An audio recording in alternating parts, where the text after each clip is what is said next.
हरि ओम। गुरुर्ब्रह्मा गुरुर्विष्णु गुरुर्देव महेश्वरः गुरुर्साक्षात् परब्रह्म तस्मै श्री गुरुवे नमः।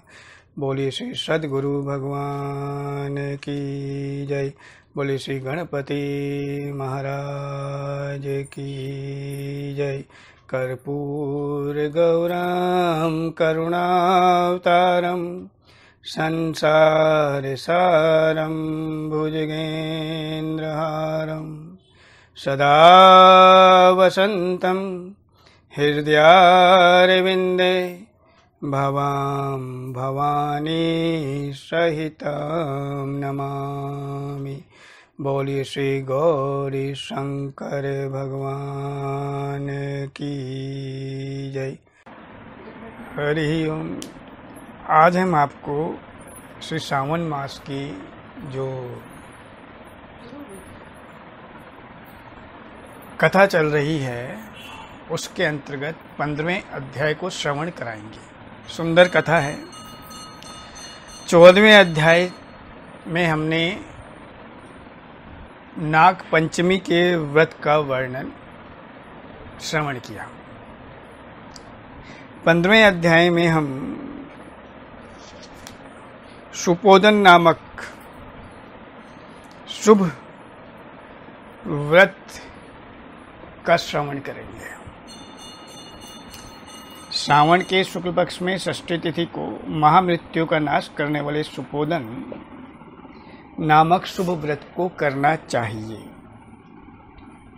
शिवालय में अथवा घर में ही प्रयत्नपूर्वक शिव का पूजन करके सुपोदन का नैवेद्य उन्हें विधिपूर्वक अर्पण करना चाहिए। इस व्रत के साधन में आम का लवण मिलाकर नमक मिलाकर शाक और अनेक पदार्थों के नैवेद्य अर्पित करें। साथ ही ब्राह्मण को वायन प्रदान करें। इस विधि से जो व्रत करता है, विधि के अनुसार जो भी व्यक्ति व्रत करता है उसका पुण्य अनंत होता है। अब वायन क्या होता है? ब्राह्मण को वायन प्रदान करें तो वायन का अर्थ है कि जो देव पूजा में हम परमात्मा को या भगवान को मिठाई या मिष्ठान भोग लगा के प्रसाद रूप में बांटते हैं, वो वायन कहलाता है। तो अब वायन ब्राह्मण को प्रदान करना चाहिए। इस प्रकरण में एक प्राचीन इतिहास कहते हैं, ध्यान से सुनिए। एक राजा था जिसका नाम रोहित था।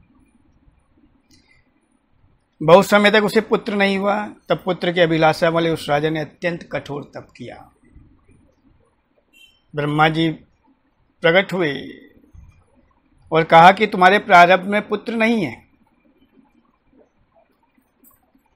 इसके बाद भी राजा तपस्या करता रहा।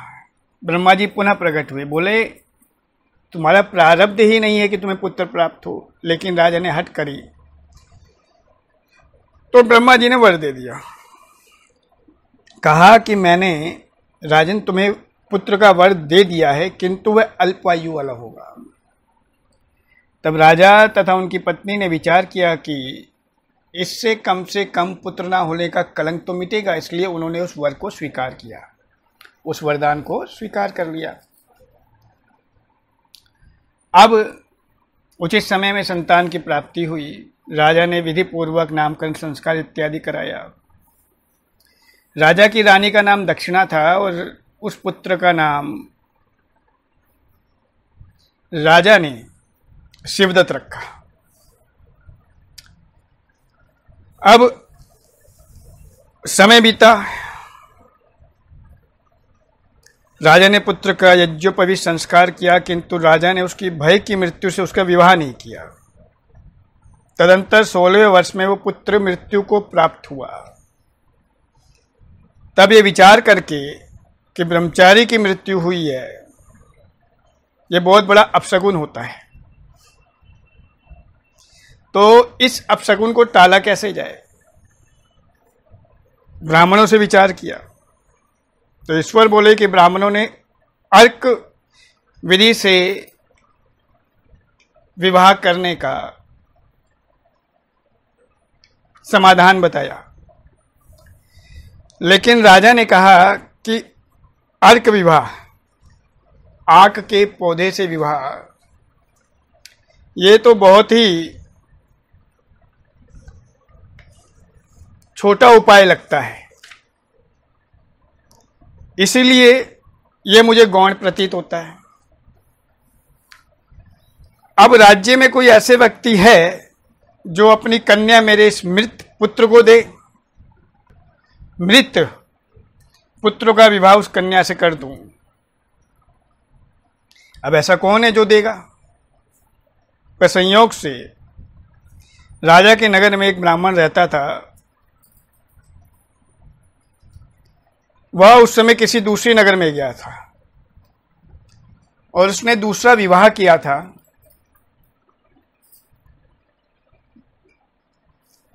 और उसकी पहली पत्नी की मृत्यु हो चुकी थी।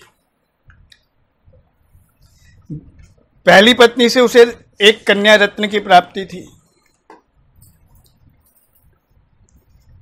लेकिन उस कन्या से उस ब्राह्मण की दूसरी पत्नी अत्यंत द्वेष करती थी।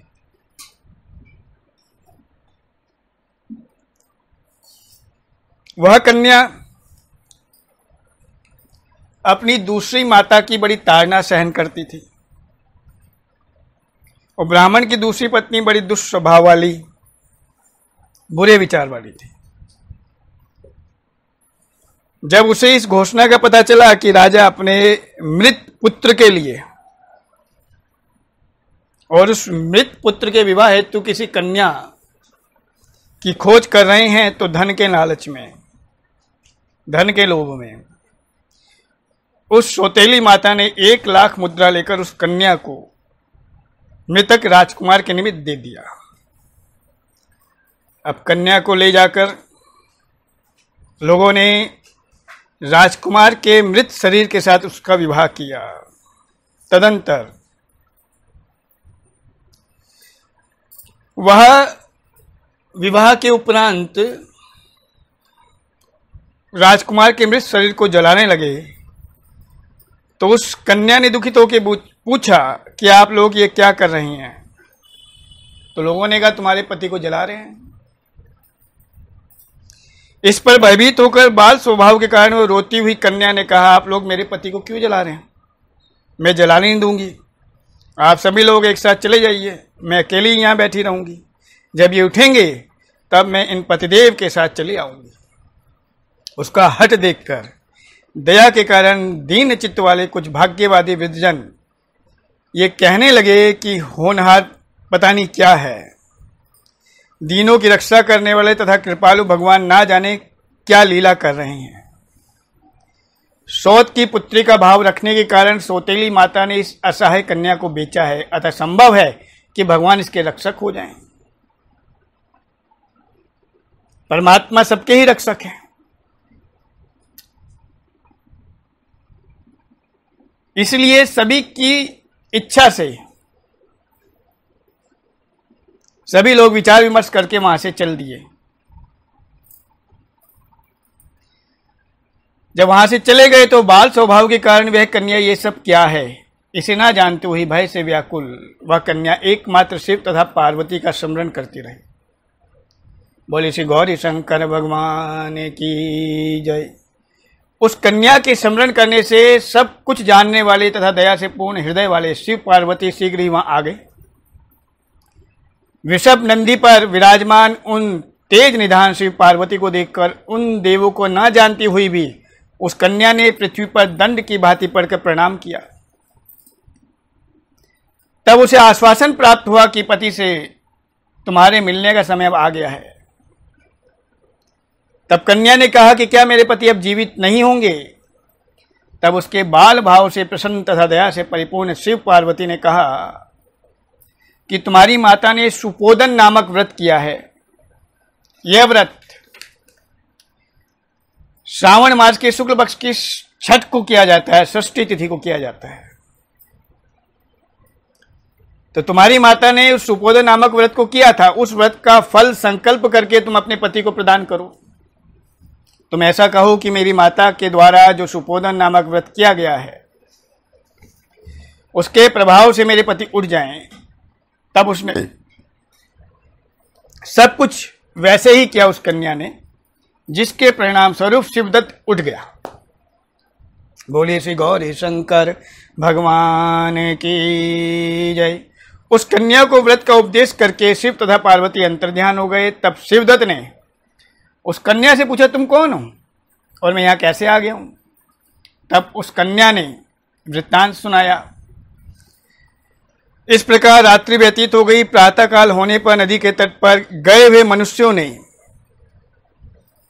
आकर के राजा से निवेदन किया कि राजन, आपके पुत्र तथा पुत्रवधू नदी के तट पर विद्यमान हैं। राजा को बड़ा आश्चर्य हुआ, हर्ष भी हुआ। बड़ी हर्षित अवस्था में हर्ष भेरी बजवाते हुए, डोल और नगाड़े बजाते हुए नदी के तट पर आए राजा अपने अनुचरों के साथ। सभी लोग प्रसन्न होकर राजा की प्रशंसा करने लगे। तो राजा बोले कि राजन, वे लोग बोले कि राजन, मृत्यु के घर गया हुआ आपका पुत्र पुनः लौट कर आ गया है। इस पर राजा पुत्रवधू की प्रशंसा करने लगे और बोले कि लोग मेरी प्रशंसा क्यों करते हैं? प्रशंसा योग्य तो यह वधू है, मैं भाग्यहीन और अधम हूँ। धन्य और सौभाग्यशाली तो यह पुत्रवधू है, क्योंकि इसी के पुण्य के प्रभाव से मेरा यह पुत्र जीवित हुआ है। इस प्रकार अपनी पुत्रवधू की प्रशंसा करके राजा ने दान और सम्मान के साथ श्रेष्ठ ब्राह्मणों का पूजन किया और ग्राम से बाहर ले जाए गए मृत व्यक्ति के पुनः ग्राम में प्रवेश कराने से संबंधित शांति के विधि को ब्राह्मणों के निर्देश पर विधिपूर्वक संपन्न किया है। वश ईश्वर कहते हैं सनत कुमार जी से कि हे वश, इस प्रकार मैंने आपसे सुपोधन नामक व्रत कहा, इसे 5 वर्ष तक करने के अनंतर उद्यापन करना चाहिए। पार्वती तथा शिव की प्रतिमा का प्रतिदिन पूजन करना चाहिए और प्रातःकाल आम के पल्लवों के साथ चरु का होम करना चाहिए। साथ ही नैवेद्य तथा वायन अर्पित करना चाहिए। मनुष्य यदि व्रत की बताई गई इस विधि के अनुसार आचरण करे तो वह दीर्घजीवी पुत्र प्राप्त करके मृत्यु के अनंतर शिवलोक को जाता है। इस प्रकार 15वां अध्याय संपूर्ण हुआ। बोलिए श्री गौरी शंकर भगवान की जय। हरि ओम। श्री आह्वानम न जानामि विसर्जनम, पूजां चैव न जानामि सम्यतां परमेश्वरी, मंत्रहीनं क्रियाहीनं भक्तिहीनं सुरेश्वरी, यत्पूजितं मया देवी परिपूर्णं तदस्तु मे, परिपूर्णं तदस्तु मे, परिपूर्णं तदस्तु मे। जय जय श्री राधे, जय जय श्री राधे, जय जय श्री राधे श्याम। आज के आनंद की जय, जुगल जोड़ी सरकार की जय। श्री विष्णवे नमः, श्री विष्णवे नमः, श्री विष्णवे नमः, श्री हरे नमः, श्री हरे नमः, श्री हरे नमः। बहुत बहुत आभार।